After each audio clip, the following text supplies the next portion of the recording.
Hey there, listeners. Hi, this is Rita. This is Amanda.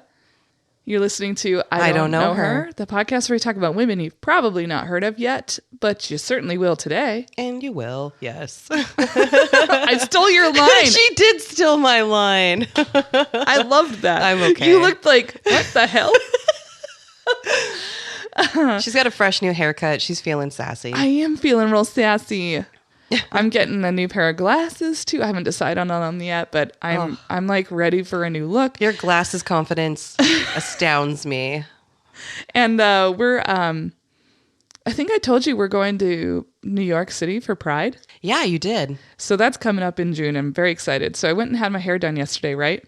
Okay. And I was like, listen, my hairstylist is a gay man. I don't want to be cliche, but he's really good at it. Nice. And he's just wonderful. And we talk about Drag Race the entire time. It's like a vacation in the middle of the week for me. But we were talking and I was like, listen, I need some hair magic for Pride in New York City. Like I want something where I'm just going to feel confident and breezy and amazing. Nice. And he was like, what if we did a patch of rainbow hair? Ooh. Yeah. And I'm like, is that too on the nose? Am I too old for that? Fuck it. You're going to Pride in New York City. And then we're going to see Abby's family after that. I don't care. So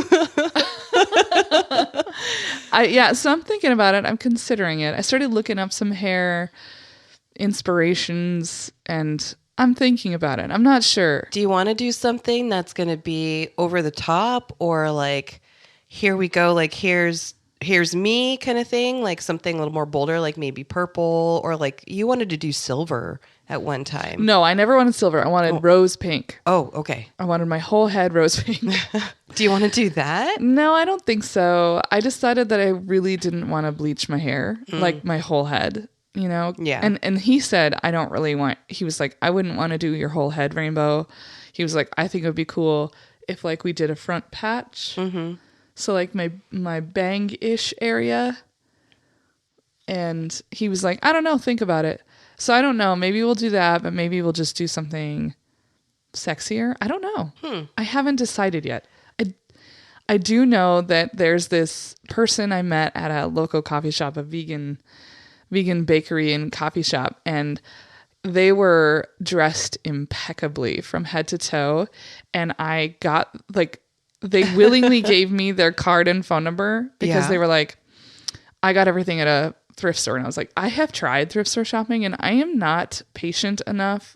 It takes a lot of patience. I just like look at everything and get super overwhelmed and then I just run away. Mm-hmm. I'm like, I can't find what I'm looking for. I'm going to leave. And they were like, I will shop with you.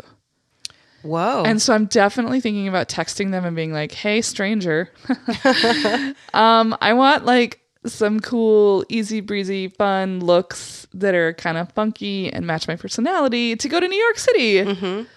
And so hopefully I'm going to get myself a personal stylist. That is awesome. Moving on up. Yeah. I will say I do like this younger generation of how fun they are with their hair. Yeah. So I remember growing up, like, I remember going to Seattle to go visit my sister. She went to UW. And this is like, you know, the grungiest of the grunge Seattle era. There's this guy that's walking down the street and he's got like a 5-foot long beard that is rainbow streaked. And he also had a rainbow streaked leather suit on and a rainbow streaked top hat. Wow, he was committed. So seeing that, you know, people don't look like that every day when I was a kid. And I remember pointing and my mom grabbing my finger and being like, don't point. It's rude. And then now it's like you can't throw a rock without somebody with, you know, half their head shaved and it's purple or blue or green. Yeah. I like it. Yeah, I like it too. I had half my head shaved for like the last 2 years. So I'm growing my hair out at the moment. And it's before I went in to see Nick yesterday, I had a mushroom cap for a head and I was just over that look. You're like, I feel like I'm 5. Yeah, I really did have a bowl cut. It was just not pretty. And that's, you know, part of the process of growing shit out. It's just hard. And I'm in the like full awkward phase at the moment. And we're trying. Awkward phase is the worst. We're trying. Yeah. I'm hoping by June, it's the end of June is when we're in New York. I'm hoping by then I've got a better look. So I'm hoping like it'll be like chin length. Cool. We'll see. Well, ever since Amanda's known me, I've had hair down to my ass. And 3 years ago, I chopped it all off. It looked so good. It looked really good, but I was like, yeah, I'm going to go for it. I'm short and flirty. And then I remember feeling like the air on the back of my neck. And I was like, what is that? Then I was like, oh my God, I cut all my hair off. And then I cried. Oh, I love your hair short. It was really cute short, but I was so over it in like a week. It was so fun and flirty and cool. I would love for you to do it again. I think it's so neat. I've been growing it out again for 3 years. And it's back down to my ass, so I like it. I think that's like basically we're just going to tell you about our hair goals right now. I don't think we have anything else to chat about before we get going today. We've both been sick. I got over mine and now Rita has the death plague. So I do have the plague. It's not been fun, especially it's spring break right now, and I was hoping to get like some fun time with my son in. And we had a project that we're working on, a craft project, and I'm on the couch like breaking a fever, and he's like, Mom, are we going to Joann Fabrics? I'm like, no. But look at her, she made it here. That's exciting. Yeah, so bear with my voice, and if I get some coughs in there, yeah, we'll try to make sure you don't hear any of that. Okay, so we already decided that I would go first because I'm super excited. I was like, what do you mean you're sick? Like every day because I've been so excited to tell this story. So this one I'm actually afraid that you either heard of or you brought today. Bring it. Okay. Are you ready? Mm-hmm. I'm going to talk about Emma Grandma Gatewood. I don't know her. Okay. She was the first woman to hike the AT solo. No. I don't know her. I'm so excited to tell this story. Okay. Emma Rowena Caldwell was born on October 25th, 1887 in Mercerville, Ohio, which is just over the West Virginia border. Can we talk about that middle name? Yeah, what was it again? Well, her whole name is Emma Rowena Caldwell. Rowena. I love Rowena. Really? I love that name. You're like, no? No. I had a student whose name was Rowan, and I just love that name cute. too. And it's very gender neutral. You can have boys names Rowan and girls and anybody in between. So I just thought it was interesting that it's right over the West Virginia border because when I think of Ohio, I think of like Cleveland and Cincinnati, but this is much more rural. She was one of 15 children. Damn. Born to her mother Evelyn and her father Hugh. 15 kids? 15. That is not children, that's a litter. Yeah. That's a nonstop life of pregnancy. Yeah. Yeah, it is for sure. Like that woman never had a life. So her father was a Civil War vet, lost his leg during the war, was a gambler and a drinker, which meant that the family was pretty poor. He probably had PTSD, which people didn't obviously treat. No treatment. So they slept 4 to a bed. Oh my God. In their log cabin. And they were also a farm family, so all of the children, Emma included, worked themselves to the bone to keep the farm and the family afloat. Whoa. So she was doing endless household chores, from planting and harvesting to milking cows, washing dishes, doing laundry. This one was actually in there, making sausage and cheese. Oh. Like, I thought that was actually kind of cool. Like, she made their own sausage and cheese. That's really cool. That's a talent. Yeah. Cooking, mending clothing, and she would also help like fix household items. So she was like a real, Swiss Army knife, like handy person. Yeah. She didn't attend school past the 8th grade, which is pretty common. Yeah. So often the only time that she got away from this hard labor life, like where she's constantly working, were walks in the woods, which she had come to really enjoy as her like quiet time and free time. My stepdad never went past 8th grade. Really? Yeah. And that was something that he talked about pretty frequently. He was a big advocate for me to continue to go to school and to go to college and continue education. But he had only made it to 8th grade and then became like a business owner. At one time, he was the CEO of a major farming corporation. That's right. Yeah. So, and like he had been wined and dined in New York City and Chicago, and he liked to tell those stories. Like, I came from an 8th grade education. He was a real treat, but a lot of the stuff that happens to her early in her life reminds me of him, because they had like 12 children in his family, and he was the second to youngest. Oh, wow. Okay, yeah. And so it's just, there's a lot of parallels here between their family and my stepdad's family. It reminded me. Okay, so she didn't go to school, but when she was 19, there was this 26-year-old man named Perry Clayton Gatewood who began courting her. And he went by PC, which I thought was kind of cute. That's kind of cute, yeah. He was not cute.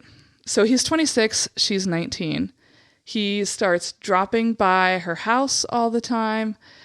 She was a pretty shy girl, and she was really unable to tell somebody, like, if she felt uncomfortable or if she needed something. And so there was this story about how he would arrive on horseback and, take her out on a horse ride. And she was so shy once that she fell off the back of his horse because she was too afraid to put her arms around him. Oh, geez. She's very innocent. Yeah, very innocent, very shy. PC at the time was a teacher, and he wanted to get into tobacco farming, and he wanted a wife. He told her, I want to marry you. And she was like, I'm just not sure if I want to get married right away. Yeah. And he asked and he asked and he asked, and she was like, I don't know. And so finally he gave her an ultimatum. Oh. He was like, you marry me or I'm leaving the town. I'm going to go west. Wow. Everybody loves a good ultimatum. Right? Yeah. So we've got like a couple red flags happening. So she agrees to marry him. She was 19 when they get married, and he's 27. Okay. Which that's a very significant age difference. It is, especially when you consider what your life is like at those two ages. So they got married on May 5th, 1907. So this is early 1900s, right? Yeah. So immediately he put Emma to work in the tobacco fields. Did he want a wife, or did he just want somebody to work for him? I think he wanted... For free? Yeah. Okay. She started building fences. She was burning tobacco beds, mixing cement. She was required to do all of the household chores, including baking, cooking, laundry, cleaning. So she's like having to be his labor out in the fields and his labor at home. Jeez. And if either of them weren't done to his liking, he would be upset. Within 3 months of their wedding day, he began to beat her. I was going to say, this sounds like he's going to be abusive. Yeah. So trigger warning from here on out for a couple of minutes, because we're going to talk a little bit about her life with him. So according to their children, not only was he physically abusing her, but he forced himself on her sexually on a daily basis. Jeez. And this resulted in her having 11 children. Oh my gosh. She would later recall that PC beat her nearly to death on several occasions. In 1937, she tried to escape him and moved across the country to live with relatives in California. And she left behind 2 daughters, ages 9 and 11. That's hard. Yep. She was sure that he wouldn't beat them, and she didn't have enough money to bring them with her. Ugh. That to me is devastating. Yeah, She wrote in a letter to the girls, I have suffered enough at his hands to last me for the next 100 years. Jeez. And that just probably broke her heart to leave her kids because of this circumstance. Probably for not sure anything that she ever wanted to do. And I'm sure there were so many people in her life that were like, you need to get out of this. You need to, Yeah. Well, however, it's 1937. So that means they've been married for 30 years at this point. So just if you think about 1937, people did not get divorced. Oh, no, you put your head down and you dealt with it. Yeah, and you definitely didn't talk about it. And if he was beating you, it's probably because you deserved it. So there's all kinds of cultural shit happening here that's really gross. So within the next few months, though, after she'd gone to California, she decided she had to go back. She could not bear to leave her girls there. Yeah. After returning, her husband decided he couldn't let her out of his sight. So the situation gets worse, for sure. Her only respite during the marriage ever was a walk in the woods behind their home. So she really, again, from when she was a child, she found this solace in walking in the woods. And now it literally is her only safety from this horrific home that she has with this man. So in 1938, a year after she has returned, he beat her beyond recognition at least 10 times that year. Oh my God. During the course, in one day in 1939, he beat her so badly that he broke her teeth, cracked her ribs, and left her completely bloodied and bruised. Jeez. During the course of this beating, she threw a sack of flour at him, and the police were called. The police arrested Emma. What? Not PC, and she was thrown in jail for throwing a sack of flour at her husband. That is so fucking twisted. Like, she is completely head to toe bloodied, bruised, missing teeth, can't breathe, can't even stand up straight because her ribs are broken, and he gets nothing, and she gets thrown in jail. And the grounds were because she dared to throw a sack of flour at him. Wow. So here's what is actually, this turns out to be, even though it sounds really terrible, and it was terrible, this ends up becoming her saving grace. Okay. Because the mayor discovers her in jail, looking this way, battered and bloody, and he's like, no. Yeah, what? And he takes her home to his house. Oh, wow. And he and his wife nurse her back to health and refuse to let her husband have any contact with her.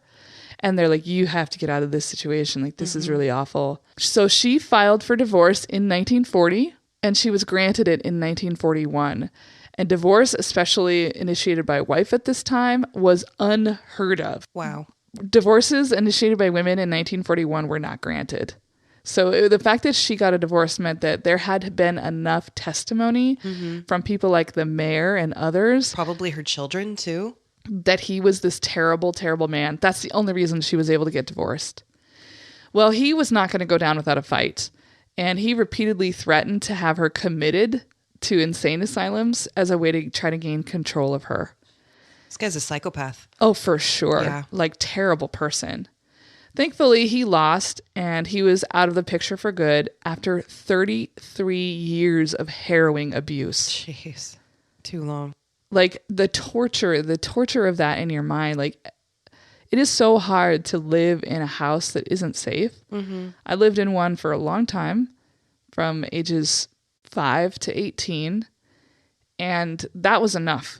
Like, I could never do that again. It was so awful. Like, it feels like you're in a prison of your own mind. You can't leave it. So for her, after that, like, wow. And then she raised the remaining children on her own. Jeez. In 1949, did it say what became of him? He left. He just disappeared? He finally left for good. Okay. He left the whole area, which was good because then she didn't even have to deal with him. Good. Because I was like, for a while there after that, he was like determined to get back at her and blah, blah, blah. Like, he was pissed. Yeah. He was pissed because he couldn't control her. Yeah. Yeah. So it was good, I think, that he eventually just left. And there aren't a lot of details about what went on there to sort of help her get divorced and get him to leave. But knowing that the mayor intervened in her marriage. That's what I was thinking. Yeah. First off, just having the mayor intervene in your personal marriage is so bizarre. Like, it had to have been so bad that he felt compelled to help her. And to have somebody with that much power and clout in your town, saying you're a villain, you're evil. Yeah. So he probably was. He probably has some sway. Yeah, and I would imagine PC was like, I guess it's my time to go. I'll find another woman or something. Yeah. So Emma raised the remaining children on her own, and then they all went off and they were living their own lives. So in 1949, there was this article in National Geographic about a guy named Earl Schaefer, and he was the first man to thru-hike the Appalachian Trail. That means that he started and he kept hiking the whole time. He didn't do it in sections with like time in between. Okay. So he hiked the Appalachian Trail from start to finish, and the article mentioned that no woman had ever hiked it solo. So she was like, that's interesting. Her daughter Rowena later said that Emma thought to herself, if those men can do it, I can do it. So she decides she's going to do this thing, but she doesn't tell anybody she's going to do this thing. She just starts walking 10 miles a day to build up her leg strength. And she'd been working with her hands her whole life, doing hard labor. Mm-hmm. And so she was pretty like well conditioned for what was going to be facing her on the trail. Probably pretty fit. Knows a lot, right, about how to build things and how to keep yourself warm and safe. So she was also a self-taught naturalist and had taught herself how to identify certain plants that were poisonous and which ones were edible, and wildlife and what the footprints were. So she would know like, oh, that's this. I need to go this other direction. So she'd really like done a lot already in her life to sort of prepare her for this outdoor adventure. I can just picture like this gentle woman, going out and seeking solace in all these quiet things because her life was probably so loud. Yes, loud, chaotic, scary. So she's finding herself and her peace in the woods. So in 1954, she set out to hike the Appalachian Trail. For whatever reason, she decided to start at the uppermost point, which is in Maine. Okay. And it's called Mount Katahdin. I'm not sure if I said that correctly. I've never heard anybody say the name of the mountain, but I've read it 1,000 times. But I think it's Mount Katahdin. Her first attempt at hiking the AT was a complete disaster. So what happened? She's first off, starting at the northernmost point is dumb. Why? Okay, so the way you're supposed to start the AT is you start in the southernmost point, and usually people take like 4 months to hike the AT, maybe longer. And so they start in the southernmost point because they're going to start in like April. Oh. So if you start in the northernmost point in April, it's a mountain in northern Maine that's covered in ice and snow and terrible, terrible weather. Okay. So you want to start in the southern point so that you can start with good weather and follow the good weather up north. I see. Okay. That didn't even cross my mind. Yeah. I guess I should have explained a little bit about the AT. It's this really long trail on the eastern side of the United States that goes from, I think now it starts in like the tip of Florida and goes all the way up to Maine. But the bulk of it is from, I think, Virginia to Maine. And it's a really well-known trail at this point. Like people do it all the time as like their goal. And in fact, I have a friend who decided to hike the AT. She was originally from Georgia, but lived in Montana for a long time. And that's how I met her. And she was hiking the AT, and the AT has its own culture. When you start hiking the AT, you acquire a nickname. And sometimes people make up their own nicknames, but more likely like other people sort of give you a nickname, and then every stop along the way you sign your nickname, and you can sort of see who else is hiking the AT around the same time as you. That's kind of cool. It's really neat. And eventually often there's places that you'll meet up with those people, and you'll be like, oh, you're Two Braids or whatever. And so my friend kept seeing this other girl's name on the trail, and we'll get to women on the trail in a minute, but it's not very common still. It's better than it used to be, but it's not like, we're not representative. It's not 50% of hikers of the AT.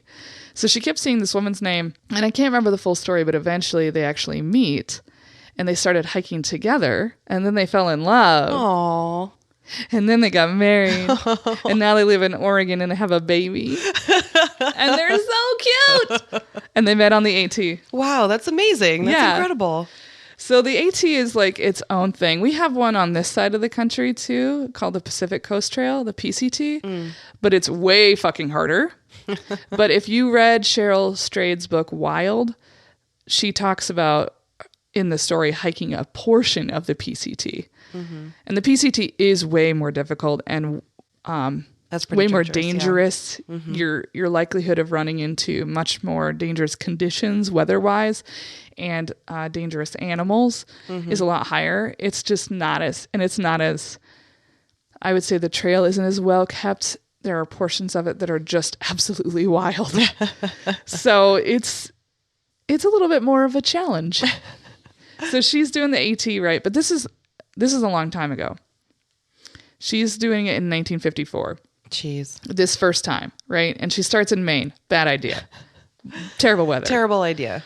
So she's in Maine, right? So she decides to take a dip in a small lake, and on coming out of the lake, she steps on her glasses and smashes them. Oh no.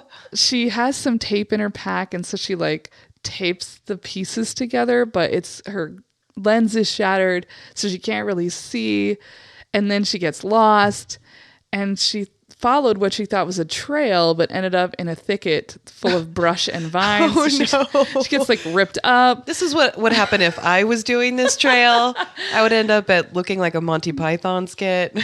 Yeah, so she goes back to the lake because she's like, well, I know where the lake is, so I'm going to go back to the last known place. And she'd seen a rowboat there, and so she was like, oh, I'll take this rowboat and I'll use it as refuge, and then I'll light some signal fires. Yeah. But the signal fires, that's like where you put smoke signals up in the air, and hopefully the rangers will come find you. Nobody comes. So she's like, well, I guess I got to walk out of here. And she didn't want to walk out. She wanted to continue the trail, but there was just no way. She had no food left. The black flies were terrible. Oh, black flies are terrible. They're terrible. Man, they make you bleed. And after 3 days and 2 nights, some rangers found her, and they told her, go home, Grandma. And confidence. How patronizing is that? Go home, Grandma. Wow. So she goes home, and she's like, I'm going to do this again, but I'm going to do it right. So she decides to, in 1955, a year later, that she's going to try again. And this time she's going to go from the south. Good idea. Good idea. Because what I think she must have done, which would have turned out terribly no matter what, is because it says the black flies are out, which means it had to have been summer or close to summer, like June-ish, July-ish, which is when you usually want to end in Maine. Yeah. And so I was like, if she had started there in like June or July or whatever, and then by the time she hits Virginia, it is August. Yeah. It's like 100 degrees, humidity, it's dry. It's gross. No. So I spent a summer in what I called Vertenatucky, which is the Cumberland Gap, which is where Virginia, Tennessee, and Kentucky meet. That's the summer that I met my wife. And I was working with a crew of high school students, and I was the leader, and we were building trails and things like that in the woods in the Cumberland Gap. And we arrived to start our I don't know what you would call it, our trip. It was late June, early July. It was early July, and I remember this because Abby read my letter after she had gone to the shore for the 4th of July. So, timeline. There we go. It was the beginning of July. And for like the first probably 7 or 8 days that we were in the Cumberland Gap, it nonstop downpour rained. And I mean, like, we could not get dry because we're living in tents. Yeah. And we couldn't work on any trails because they were mud. Yeah. We were any sliding. Work you did would have washed away. It was terrible. And I was like, this is a miserable fucking place. So whenever I think about people hiking the AT, I now know that's about, like, you want to be completely through the Cumberland Gap before July. Because it's too hot. There's too many bugs. It's too humid. You want to be done with the Virginia section. You want to be much farther north by the time you were in July. Wow. So I'm thinking she must have started way too late and up north to be able, and then she would have been stuck in this humid, gross, hot south. She learned her lesson. She sure did. So this time she's going to do better. Now, we've talked about hiking in the past because we talked about Junko Tabe, who was the first woman to summit Mount Everest. I want you to just listen to what she packed and think about, you're going to be on a trail for months. Okay. Okay. She sewed a small drawstring denim bag, and that was going to be her backpack. In it, she packed a blanket, Okay. a plastic shower curtain, a first aid kit, some pins, a flashlight, a piece of rope, a raincoat, a warm coat, a change of clothes, and a pair of Keds sneakers. And her food consisted of canned Vienna sausages, raisins, peanuts, and bouillon cubes. Okay. What's missing? What's missing? Yeah, what's missing? What's the number one thing that you're map? like... There's no map, you're right. What else? I don't know. What is she missing? A tent? Well, isn't that what the shower curtain's for? So she has no tent. She has no sleeping bag, no compass. Ooh, a compass. Yeah, she would need a compass. Well, I thought for the shower curtain, she would build like a little lean-to. like just a canopy. Yeah. Because I've done that before. We just canopied it and slept on the ground. So and there's a reason for this, because in the National Geographic article she read, it seemed like every night at the end of the hiking day, there would be this warm cabin full of food. What? So she was like totally not prepared for the fact that is not how that works. No, you're alone. Yeah, you're backpacking. Like, that's what it is. It's backpacking. Yeah. So here's a warm cabin full of food. so she was real unprepared for how grueling the trail actually would be. But she was very lucky, though, because when you do end up finding like food or places to stay, it's called trail magic. And she ended up getting a lot of trail magic. And that was because the press found out about her by the time she'd hiked into Virginia. Okay. And they were like, oh my God, there's this 67-year-old woman hiking the AT. We got to write about it. So reporters started following her along the trail and checking in with her in various checkpoints as she progressed on the trail. And she became known as Grandma Gatewood and the hiking grandmother. And I think that's great because that ranger said, yeah, get out of here, Grandma. go home, Grandma. And now that became her like moniker. So she became Grandma Gatewood. Not every night did she find a warm, sheltered place to sleep, shockingly. And because of that, she spent many nights sleeping on picnic benches. She crawled on people's porches and slept on their swings. Oh. And just sometimes she would just gather leaves together and sleep on a bed of leaves. And you said she's 67 at this time? Mm-hmm. That's my mother's age. My mom doesn't even like to walk in the rain to the mailbox. She's like, I'll wait.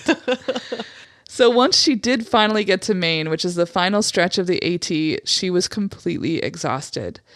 The day before she was supposed to climb the last mountain, Mount Katahdin, which at the very top there, you're really high up and you take a picture of yourself up there and you sign the last guest book. Okay. And I have friends who've done this. So I've seen these pictures. So that's where she's headed. That's her last final stretch. And it's a grueling stretch because it's a very high, like... Well, yeah, you're changing elevation. Yep. You're going up. It's quite a climb. So the day before she's supposed to do this final climb, she fell and broke her glasses. No! What's with the fucking glasses? And she sprained her ankle. No. Shit. So she's injured. She can't She's see. like, I'm going to take this bouillon cube and I'm going to rub it on my ankle. She climbed that damn thing anyway, of course. Wow. And she said this, "It took me a long time to get to the top. When I signed my name in the register, I never felt so alone in my life." In a good way, though. I don't know. Huh. I never felt so alone in my life. Huh. Wonder what that... I don't know. Did she ever explain what that meant? No? No. And while she was standing at the top, she sang America the Beautiful. Oh. She's precious.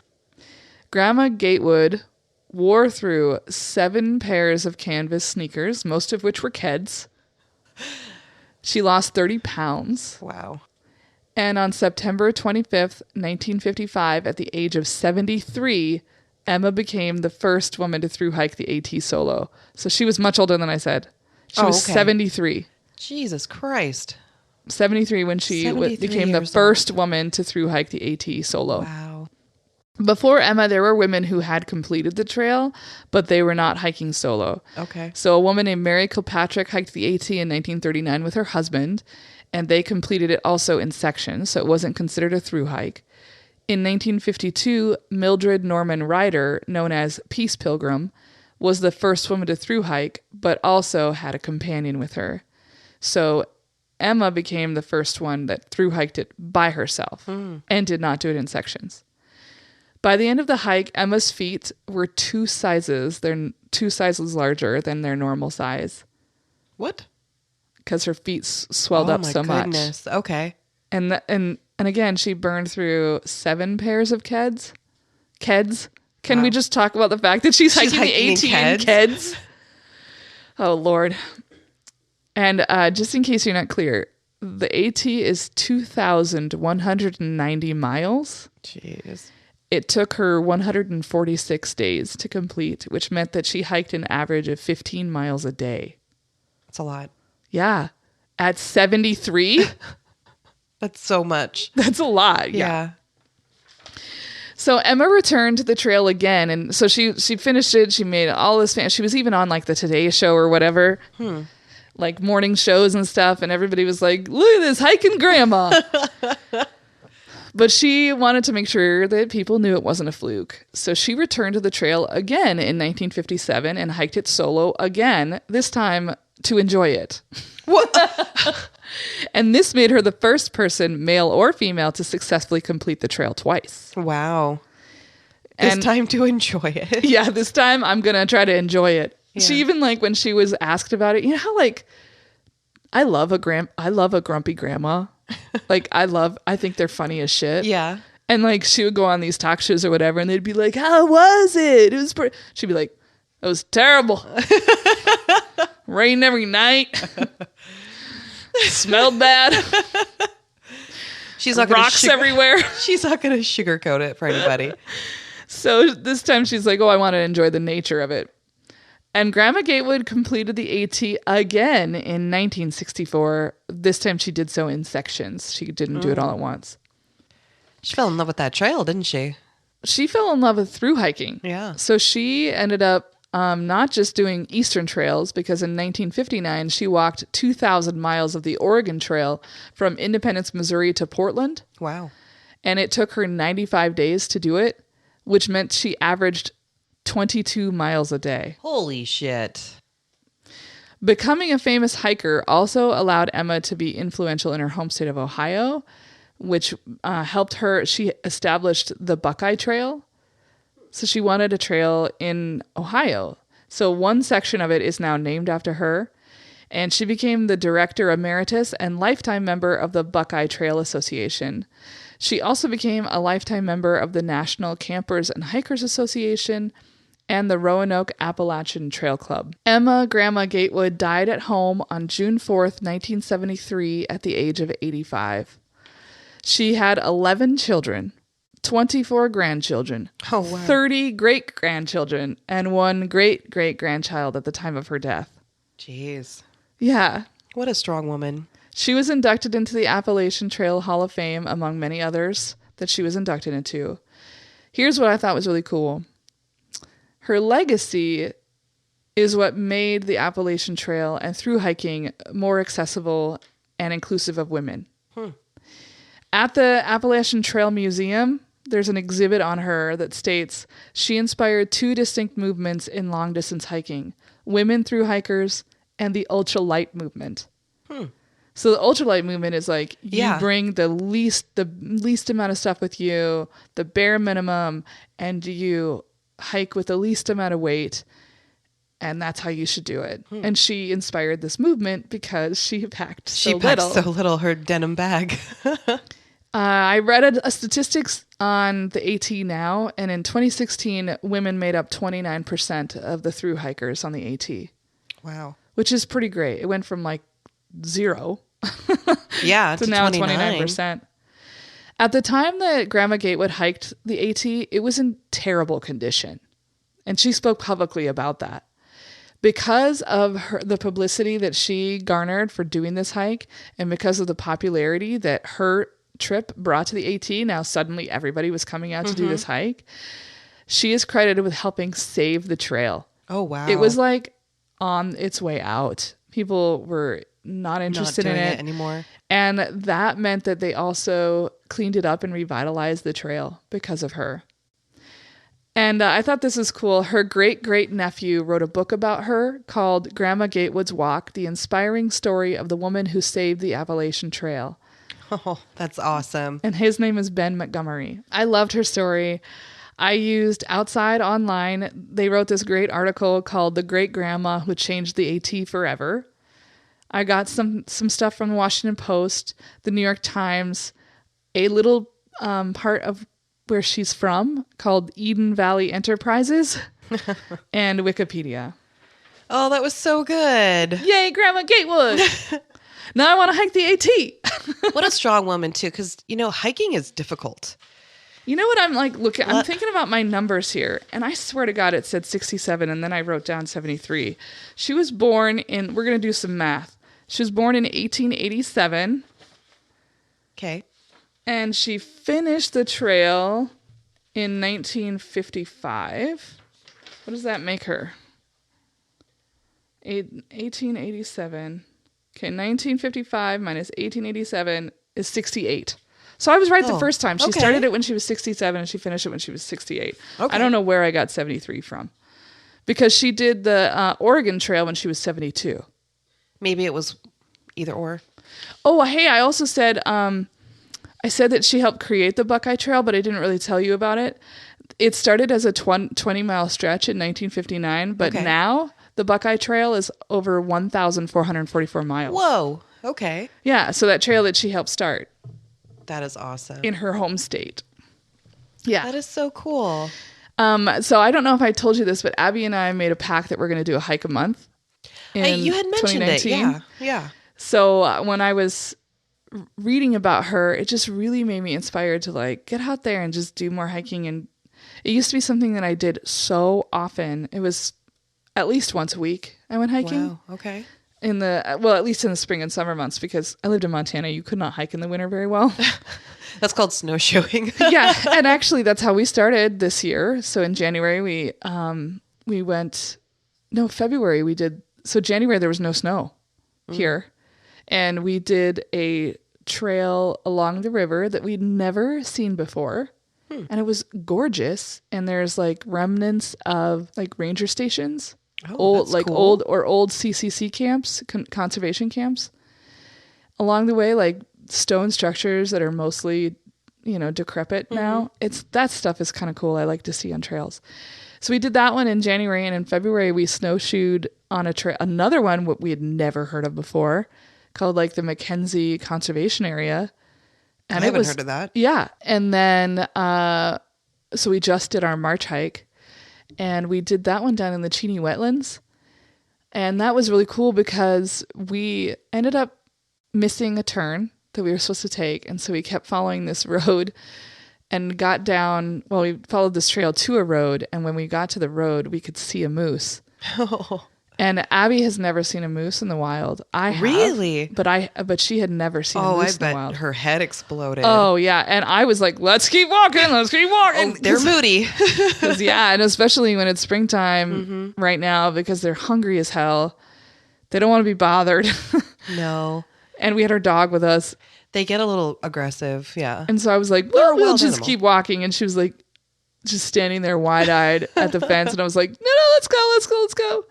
But we also saw otters, and she'd never seen an otter in the wild either. Oh. So she was having a blast. So she saw otters, we saw a moose, and I'd seen swans in the wild, but we had a flock of them fly overhead. Oh, wow. And they were honking, and I looked at them and I was like, what kind of duck is that?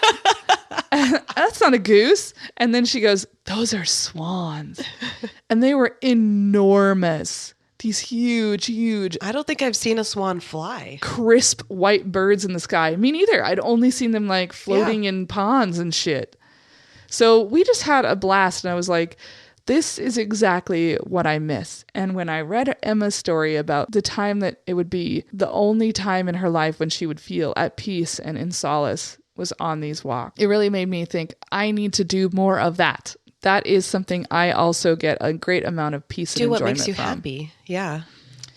So Grandma Gatewood, yay! Oh, that's a wonderful story. What do you got for me? Lay it on me. I'm going to know this one today. You think you're going to know it? I think you're going to know it. Do you really? Okay, I think I'm going to know it. I think she's going to know this one, ladies and gents. Matahari. Gosh, I know that name. Exotic dancer and spy. I do not know her. I had a totally different thing in my head. Do not know who this is. But I'm excited for my exotic dancer. So Mata was born Margareta Gertruida Zell to a prosperous family on August 7th, 1876 in Leeuwarden, Netherlands. All right. So we got a Dutch chick. Is that Dutch? She's Dutch, okay. Yeah. God, I felt really dumb for a second. I was no, like, you were perfectly fine. Her eyes looked terrified for a second. I just made a boo-boo. Yeah. So she was the eldest of 4 children. She had 3 younger brothers. Her father owned a hat shop, and he had made investments in oil companies, and he was very successful, made a lot of money. He really doted on his daughter. Okay, well, now he can get it. Because I'm like, yeah, okay, you made a lot of money off of oil. But you're good to your daughter, so I guess there's some redeeming quality. He did. He spoiled her. He bought her lavish presents. She had a very rich, prosperous childhood. Although her father ended up losing his fortune. Oh, and he ended up running away with another woman. Okay, well then fuck that guy. I was like, before you start clapping for him. I take everything back. Shortly after that, her mother passed away, and she was 15 years old at this time. So her and her siblings, this is not uncommon, they were split up, and they were sent to live with other relatives. Ugh, that's a bummer. I know. She was sent to live with her godfather. It was said that she was very beautiful at a very young age. So she goes to live with her grandfather at 15. She starts to study at this school. Godfather or grandfather? Godfather. Okay. She goes to study at this school. Her dreams are to become a teacher. And she ends up getting kicked out of school because she has an affair with the teacher. Oh. Why is she the one kicked out? Exactly. Fuck that. So at an early age, she decides that probably her beauty and her sexuality are her ticket. She feels like she doesn't have anything else to offer. So in the mid-1890s, she boldly answers a newspaper ad. This man, Rudolph McLeod, is seeking a bride. Okay. Yes. I'm a little concerned for our friend. He's a military captain based in the Dutch East Indies. She sends him a photo of herself. She's got like this long black raven hair. She's kind of an olive skin tone girl. She's very beautiful. I've seen photos of her. She's quite striking. He is 21 years her senior. Ew. And she just wants to get out. So she's like, okay. They marry in July of 1895. She's just a little over 19 years old at this time. Ew. They have a very rocky 9-year marriage. Oh, you think the dude that just wants a hot chick for a wife, yeah, like he's going to be a great husband. That's going to work out real well. He's super abusive. He's a heavy drinker. He would go into rages over, she would get a lot of attention because she was very striking. She was very beautiful. And he just drinking and being drunk, he would just beat her. You get jealous. Yeah. They ended up having a son who passed away at a year old. Oh. It was suspected, never confirmed, that their son died because a household worker for them poisoned the child. Wait, what? Yeah. Wait. Well, is there more information on that? Like, why did they suspect this? They said suspicions were that her child was poisoned by one of the house workers, but it was never like confirmed. I don't know. What? Yeah. So after their son... You could write a whole novel on that. So after their son, they have a daughter. The daughter survives. So Margareta wrote that Rudolph came close once to murdering her with a bread knife. Ugh. And she owes her life to a chair that fell over in just giving her enough time to get away and get help. Terrible. So they both eventually, they return to Holland and they separate. McLeod refused to pay alimony to her to help her raise her daughter. And on a visit with his daughter, he ends up just taking her. What a fucker. Yeah. So Margareta has no money. She has no way of supporting her daughter. She said that even though her husband was a terrible husband, he was a good father. So she kind of was forced to let her daughter stay with the father. She ends up moving to Paris, and there she found a way to support herself. She begins exotic dancing. Get a girl. Yeah. So all things, and it said in quotation marks, Oriental were the fad in Paris in 1905. Ugh. So like the rugs and the veils. Yeah, and it's exoticizing shit is what it Exactly. is. Gross. I hate exoticizing. So she took her exotic look and she created what she called a temple dance. So she was very revealing, obviously, in what she wore. But she said that she created like this persona of herself, that she was this exotic person from India, that this was like a ritual. So people kind of pushed aside the fact that she was being so revealing because she was giving them an experience almost of like culture. There's so much about this I hate. Ugh, this is gross. So she picked up like symbolism and different things from the Indies. Yeah, so she's culturally appropriating. Very much so. And everybody else is exoticizing her. Oh, cool.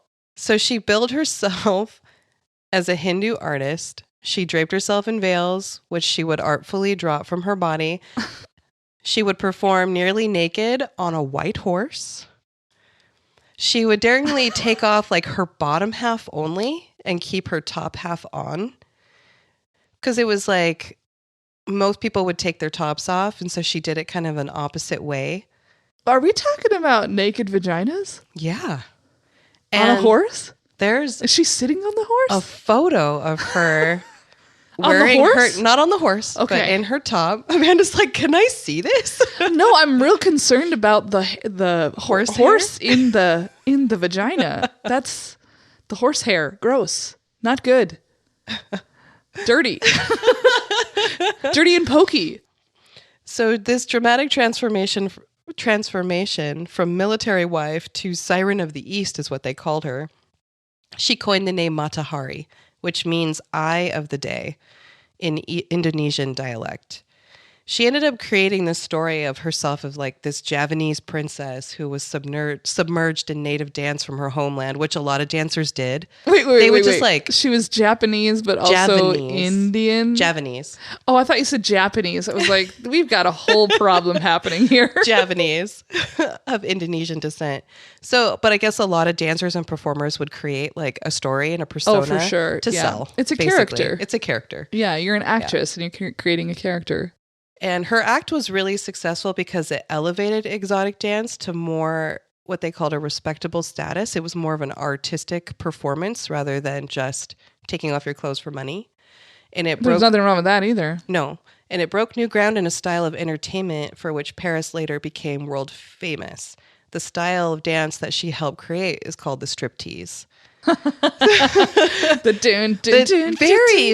It's tantalizing, slow. You're revealing things very, very at your own pace, which I love stripteases. I do too. I love them. They have shows in Seattle all the time. They have shows actually here in Spokane, which I haven't seen yet. I would love to go to. Are they not good? Have you seen them? I don't know. I'm just always a little suspect around here.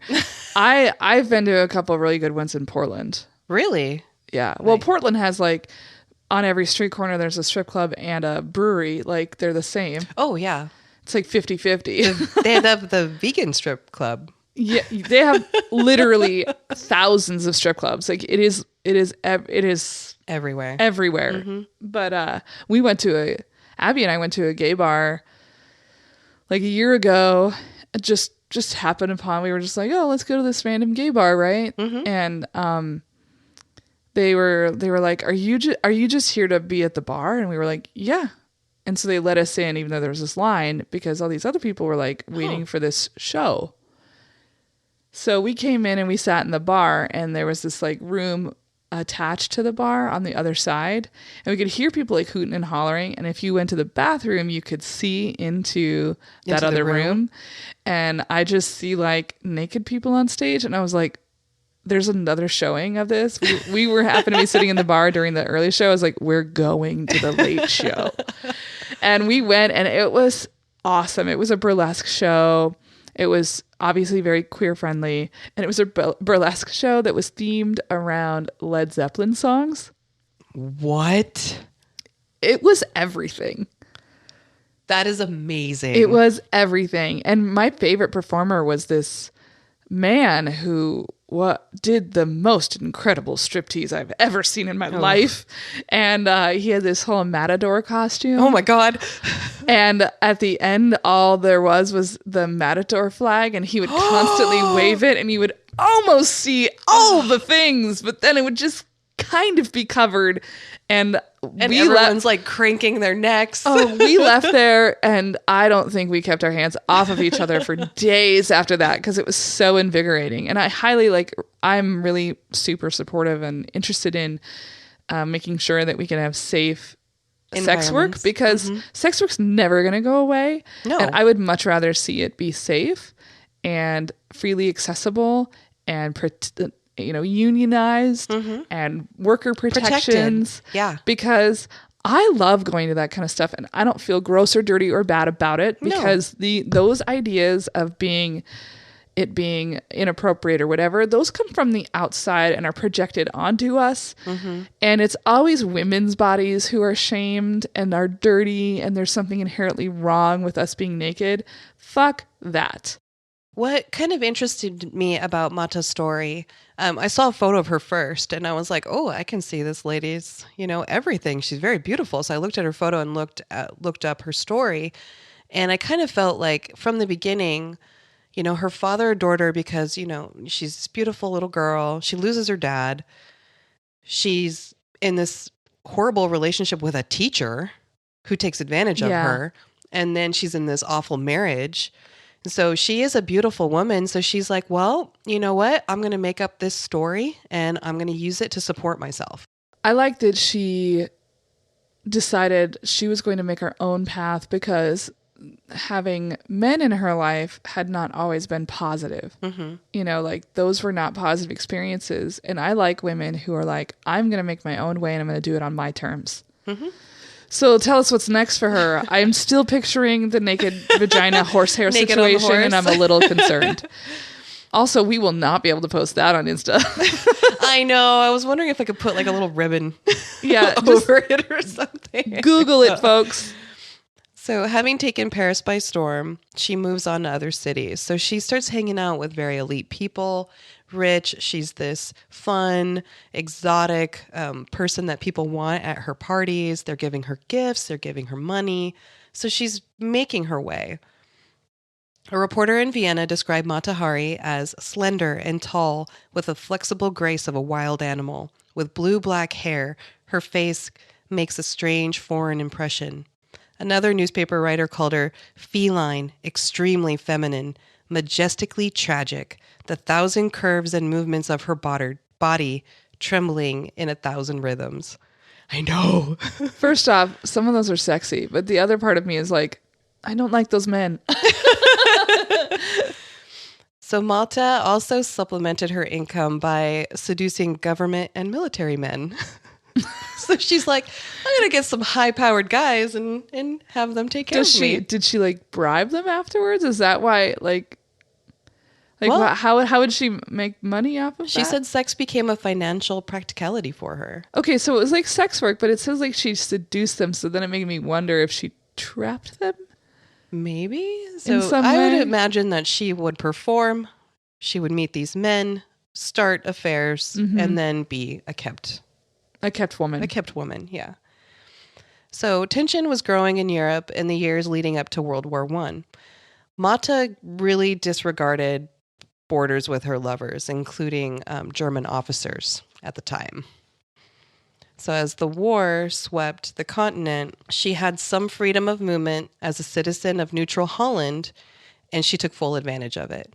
She went country hopping with trunks in tow. Before long, her casual travels and liaisons attracted attention from British and French intelligence, who put her under surveillance. They're like, who's this girl who's famous? And she's just able to walk in and out of different countries when war is on the horizon. So nearly 40 at this time, Mata starts an affair with a 21-year-old Russian captain, Vladimir Damazlov. I love this. In 1916. During their relationship, Maslov was sent to the front where he was injured and he was left blind in one eye. Determined to earn money to help both of them, Mata accepted a lucrative assignment to spy for France from Georges Ledoux, an army captain who assumed her courtesan contacts would be used to French intelligence. So he's like, you can probably get into some places not a lot of people can get into. Yeah, totally. So Mata insisted that she planned to use her connections to seduce her way into the German High Command, get secrets, and hand them over to France. But she never got that far. She met a German attaché and began to she started gossiping with him, starting to kind of try to probe for information. And this German attaché ended up naming her as a German spy. So he was thinking, because she was starting this banter with him, that she was an ally to Germany. Okay. So he ends up communicating to Berlin that she's a German spy. The information was intercepted by France, and they suspect her as a double agent. Oh, no. So they... I wonder if she really was a double agent, See, that's the thing, too. So the information was intercepted by France, so they're wondering if Germany did it on purpose to be able to take her out so that she wouldn't be able to spy for France. Maybe. So they suspect her as a double agent. French authorities arrest Matahari for espionage in Paris on February 13th, 1917. They threw her into a rat-infested cell at a prison in Saint-Lazare, where she was allowed to see only her lawyer, who happened to be a former lover of hers. Of course. I mean, when you fuck men in high places, you might as well use it to your advantage. She's like, hey, boo. So during lengthy interrogations, a military prosecutor, Captain Pierre Bouchardon, he basically kept her in these horrible conditions. He pressured her, interviewed her over and over. She had lived this long, embellished life, her story. So he was saying, you're a liar anyway. Look at your story. You're not from Indonesia. You're not this. You're not that. So you're obviously lying about this. So he berated her with that. She ended up kind of bungling her facts of where she was at certain times because she did make up so much. So her story wasn't straight. She ended up confessing that a German diplomat had once paid her 20,000 francs to gather intelligence on her frequent trips to Paris, but she swore to the investigators that she never actually fulfilled the bargain and always remained faithful to France. She told them that she simply viewed the money as compensation for furs and luggage that had once disappeared on her departing train to German borders, where German border guards had hassled her. So did she do that, though? She confessed to it. Is that a thing she was doing? She confessed to taking the money. She never relayed the information. She took the money and ran. Okay. Because she likes... Money. Yeah. She said, I am a courtesan, I admit it. A spy, never. She defiantly told her investigators, I have always lived for love and pleasure. Matahari's trial came at a time when the Allies were failing to beat back German advances. Real or imagined spies were convenient scapegoats for explaining military losses. Oh, of course they were. And Matahari's arrest was one of many. Her chief foil, Captain Georges Ledoux, made sure the evidence against her was constructed in the most damning way, by some accounts even tampering with it to implicate her even more. I'm shocked. Yep. So when Matahari admitted that a German officer had paid her for sexual favors, prosecutors depicted it as espionage money. Also, currency she claimed was a regular stipend from a Dutch baron was portrayed in court as coming from German spy masters. So they're making up. So wait, somebody that she was having sex with that sent her money on a regular basis, they were saying that guy was a spy himself? German, yeah. Or German? German, yeah. Okay. So she, it is true that she is having these liaisons. She is taking money, but the way that they're making it seem now is that all of those were for spy work and not because she was a sex worker. Exactly. I wonder but it always makes me wonder, was there any truth to that? Was she actually gathering information? it would behoove people to think that this was all misunderstanding. But then at the same time, maybe it was just a fucking misunderstanding or an intentional misunderstanding on the part of these other people. So the Dutch baron who she was receiving money from and her maid were never called to testify. She said that these people can actually help me with the proper information, and they never called them into trial. Yeah. So she never even got her own witnesses. Nope. So Matahari's morals conspired against her as well. To quote, "Without scruples, accustomed to make use of men, she is the type of woman who was born to be a spy." End quote. Yeah. Yep. So they're throwing her. Well, they're like, oh, well, if she's willing to have sex with these men, then obviously she can't be trusted with anything. She has no morals. Exactly. That's gross. So the military tribunal deliberated for less than 45 minutes before returning with a guilty verdict. Matahari was heard to say, "It's impossible. It's impossible." And like upon hearing the decision. Yeah. She was sentenced to death. Oh. Yeah. So Matahari was executed by firing squad on October 15th, 1917. Whoa. She was dressed in a blue coat accented with a tri-corner hat. She had arrived at the Paris execution site with a minister and 2 nuns. She walked to her spot. She refused the blindfold, and she refused to be tied to the pole. She turned and faced the firing squad, and it's said by witnesses that she blew a kiss to the soldiers before they shot her. I like that feistiness at the end there. She's like, "Peace, I'm out."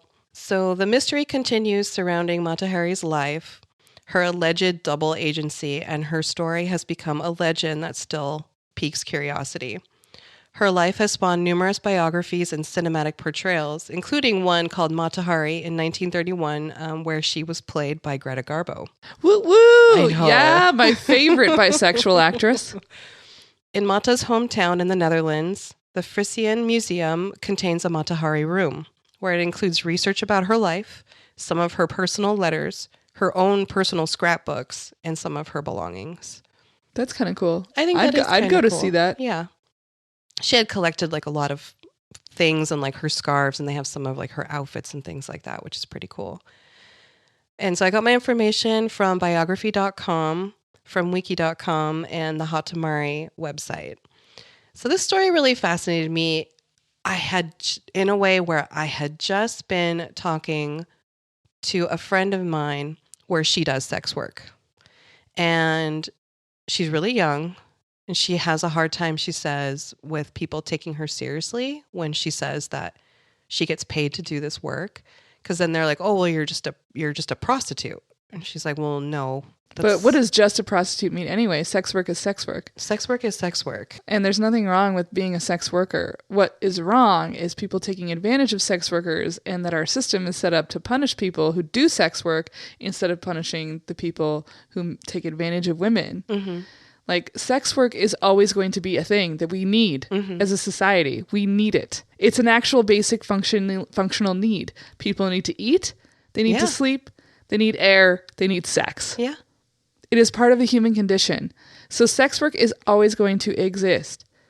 And I that's why when people downplay it or they treat it like it's inferior or immoral work, that really bothers me. And that's what we were talking about. We were talking about how that bothers us, that because she's very open about it. And she does like a lot of videos, like kind of those voyeurism videos. And she was having trouble uploading one of them. And she was like, "Hey, can somebody help me?" I think it was uploading something or an image or something like that. And like a lot of our friends started like kind of bad mouthing her, like, "Why are you sharing this?" Like it was on Facebook. And she's like, "Well, I'm just asking for help. Does anybody know how to upload blah, blah, blah?" And it turned into like this whole thing. And I was like, "Hey, how about you guys just back off? If you don't have anything to offer to help her, just scroll on past, buddy." Exactly. It's not for you to say what she should or shouldn't be doing with her body. No, absolutely not. I think that in the future we will be having, I think, more of these kinds of conversations about making sure that sex work is accessible but safe for everyone involved. Because once we have actually acknowledged as a society that we're never going to abolish sex work, it's never going to go away.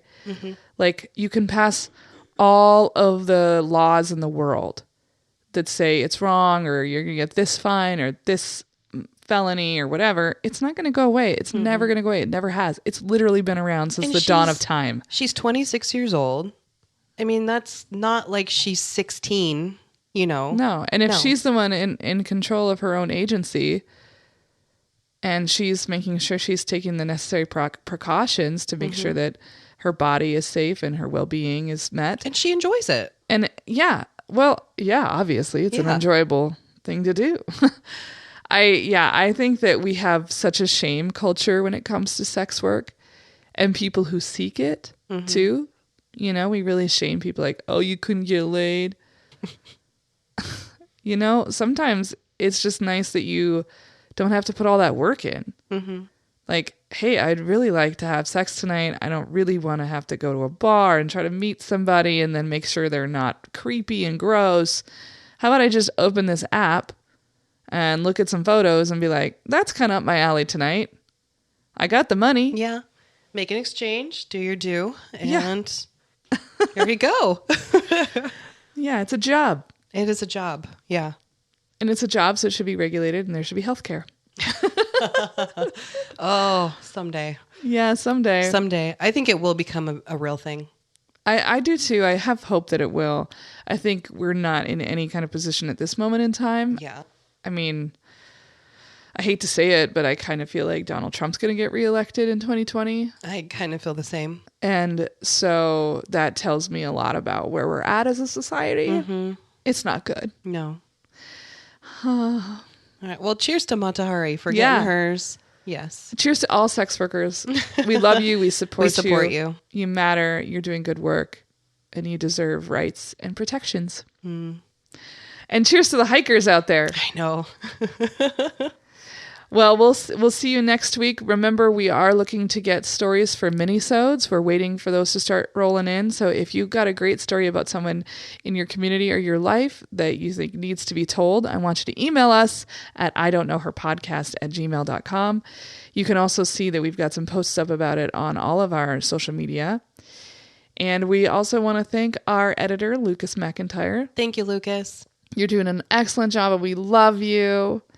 And we also want to thank Jennifer Finch, who graciously has allowed us to use Shirley as our intro and outro music for the podcast. And don't forget to buy L7's brand new album when it comes out and go see them when they're on tour. Thanks, guys. Talk to you next week.